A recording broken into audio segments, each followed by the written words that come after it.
Привет всем. Hay muchas veces que un extranjero llega a Rusia y conoce muchas cosas y muchos objetos que les sorprenden y que se queda preguntándose ¿qué demonios es esto? Bueno, en el vídeo de hoy he decidido coger 5 de esos objetos y contaros un poquito su historia y su uso. La primera cosa que os quería enseñar es esto. Es la Silyonka y hay que tener un poco de cuidado con esto porque mancha mucho. Cuando llegué a Rusia la primera vez, empecé a trabajar en un orfanato y vi el primer día varios niños que tenían unas extrañas manchas verdes en la cabeza y no eran mutantes, eran niños que se habían peleado y que pues les habían puesto esta especie de antiséptico cuya fórmula es... Pero tío Luis, ¿no conoces la fórmula del sulfato de 4,4-dimetilaminofenil, fenilmetilideno, ciclohexildieno, N-etil-etanaminio? Gracias, Joaquín. Lo cierto es que solamente se utiliza en Rusia y en Ucrania y sorprende mucho a los extranjeros que la ven, porque todavía se puede ver a mucha gente en la calle con estas manchas. Hay una serie muy divertida que se hizo hace unos 10 años, súper popular, Interni, que trataba sobre unos médicos residentes en Rusia y uno de ellos era un americano que se había venido a Rusia. Entonces le gastan una broma con que la Silyonka es algo de un valor enorme, es muy costosa y que proviene pues de la esmeralda, de los diamantes. De hecho, se ha traducido así muchas veces. Es verde brillante o verde esmeralda. ¿У вас что, в Америке зеленки нет? Нет. Lo cierto es que es muy barata. A mí esta botella me ha costado 12 rublos, que por cierto está fabricada en Samara. Poco a poco los rusos ya van dejando de utilizarla, no sé si es por motivos estéticos o porque ven que en el resto del mundo pues utilizamos cosas como betadine y la verdad es que están empezando a ganar popularidad y la Silyonka desafortunadamente está desapareciendo. What? Oh my God. El segundo objeto es el podstakannik, o sea, lo que está debajo del vaso. Este objeto tan peculiar lo podemos encontrar en muchísimos trenes rusos, es algo muy icónico. Los rusos tienen un secreto, igual que las mujeres estas de la etnia birmana que se van poniendo unas especies de collares en el cuello, lo que hacen los rusos desde muy pequeñitos es beber agua muy caliente, a temperatura de ebullición. Y se van acostumbrando por dentro, hasta el punto que son como coloso, pero hacia adentro. Por fuera, pues son normales, son como tú y como yo. Así que este objeto viene muy bien para sujetar un vaso bien caliente con las manos. El podstakannik apareció en la cultura de té rusa aproximadamente en el siglo XVIII, cuando la costumbre de beber té empezó a ser muy popular en el país. Empezaron a convertirse en objetos de arte. Algunos llegaron a ser muy caros, ¿no? Y tenían adornos en plata, en oro, aunque realmente no eran muy prácticos porque esos metales preciosos pues conducen mucho el calor y esto realmente está hecho de muchas aleaciones, de níquel y de bronce, aunque este es un ejemplar barato.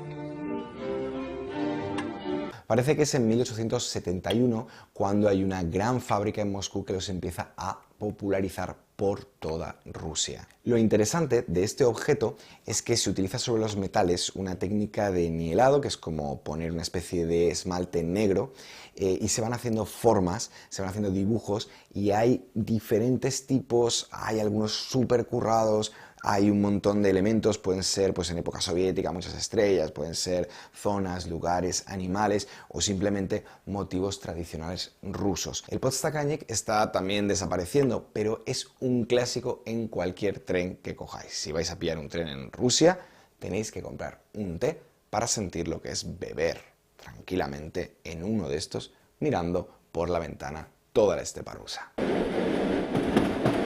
Y el siguiente objeto es el vienik. Vienik se puede traducir como escoba, pero no es para barrer la casa, sino que es un elemento tradicional de la sauna rusa, de la baña.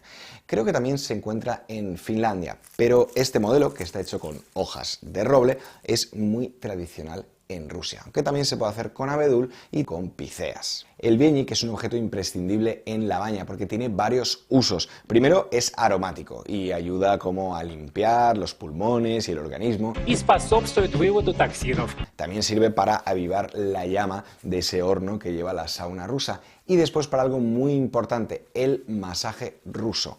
Sí, esto sirve para hacer masajes, que consisten en pequeños golpes en la espalda después de haber humedecido varias veces este grupo de ramas. También se presiona toda esta mata en la espalda de la persona. Y a veces puede ser tan fuerte esa sensación del aroma y el calor que te quedas sin respiración. Aunque por supuesto después pues te echas un buen chorro de agua fría o incluso te tiras rodando desnudo a la nieve.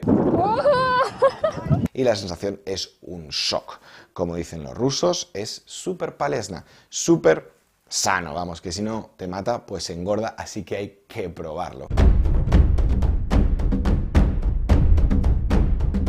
Siempre que pienso en el Vienik y en la baña, recuerdo un monólogo de un humorista muy famoso en Rusia que nos dejó hace unos pocos años, Mikhail Zadornov, que hablaba o contaba cómo intentaba explicar a un agente de fronteras americano por qué llevaba 2 de estos en su maleta y para qué servían. Бить себя в бане? Вы мазохист? Я говорю, нет, у нас вся страна так делает. Y quería aprovechar el momento para agradecer los 50.000 suscriptores. YouTube me ha enviado... No, YouTube no me ha enviado nada. Pero lo que tengo aquí es un samovar, que es el cuarto objeto de hoy.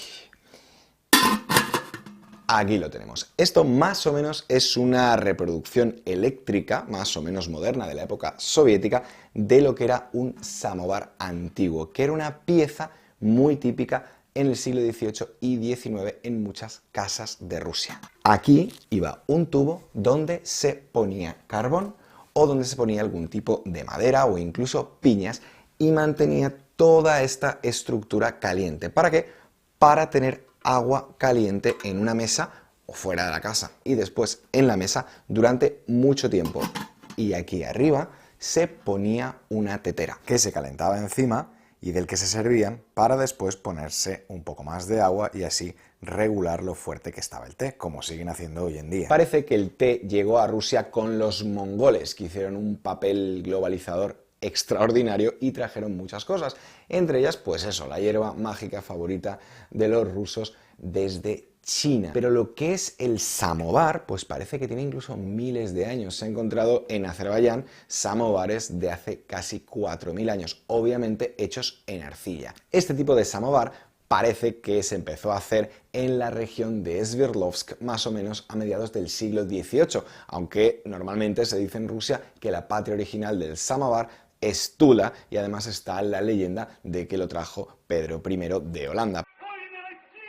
Pero parece que ninguna de esas cosas es cierta. Por cierto, samovar significa, ese sam es como a sí mismo, por sí mismo, y significa lo que hierve por sí solo. El samovar empezó a dejar de utilizarse después de la Revolución. El concepto de samovar estaba muy relacionado con el concepto de servidumbre. Un señor se levantaba por la mañana y decía, preparadme el samovar para tener agua caliente durante todo el día. Entonces, cuando llega la revolución, pues ya una persona no se quiere poner a sí mismo el samovar, empiezan a haber otras tecnologías. Lo que pasa es que en los 60 y 70 hay como una especie de revival de todos los símbolos rusos antiguos. Yo diría que ese revival ha llegado hasta los días de hoy y entonces el samovar vuelve a cobrar actualidad y aparecen muchas versiones eléctricas. Hoy en día los podéis ver, por ejemplo, en tiendas de souvenirs, podéis ver incluso algunos absurdos de cerámica. Hay algunos súper caros que valen muchísimo y hay otros que son completamente eléctricos y que tienen una versión así un poco moderna, muy curiosa. Por supuesto, en restaurantes de comida tradicional rusa, y luego hay gente en Rusia que les gusta tenerlos en casa pues porque les parecen bonitos. Este de aquí a mí me parece bastante chulo. ¿Y a vosotros qué os parece? ¿Tendríais uno de estos en casa? Y el último objeto no me puede caer en la cabeza, así que lo que voy a hacer va a ser ir a enseñároslo. Vamos a ver las puertas de mi casa. Como veis, pues es más o menos la típica puerta de madera, ¿no? En casi todos los pisos y apartamentos rusos hay esto, una segunda puerta. El motivo de esto es la criminalidad que hubo en los años 90. Prácticamente durante el 91, 92, 93 se registraban como 1.000.000 de robos en las casas. Así que se puso de moda poner una especie de lámina de acero que con el tiempo pues fue mejorando. En aquella época pues era una manera barata de dar pues un plus de seguridad a la puerta. Y con el tiempo pues la gente se acostumbró, no se puso una puerta reforzada, ¿no? Sino que se quedó esta de aquí, que está un poquito mejor, no es simplemente una lámina, sino que pues está acolchada. Y no sé, parece que a la gente le resultó cómodo. A mí me parece muy útil porque puedo dejar ahí las botas cuando realmente hay mucha nieve o, bueno, realmente tampoco es que aísle mucho del frío porque no hay una distancia tan grande como para crear una cámara de aire, pero por lo menos aíslo un poco la zona del ascensor de la gata, que le gusta mucho salir a investigar qué es lo que pasa. Así que esto es un objeto que realmente solo vais a encontrar en Rusia. Y luego hay otro tema, que es que además de esta puerta pues hay otra más antes de salir al ascensor, pero esto quizá lo trate otro día. Por aquí acabamos el vídeo de hoy. Muchas gracias por llegar hasta aquí, muchas gracias por estar ahí, y si os interesa saber más sobre objetos y cosas curiosas de Rusia, pues haré algún vídeo más. Pasadlo muy bien y pakavsem. La primera cosa que os quiero enseñar es...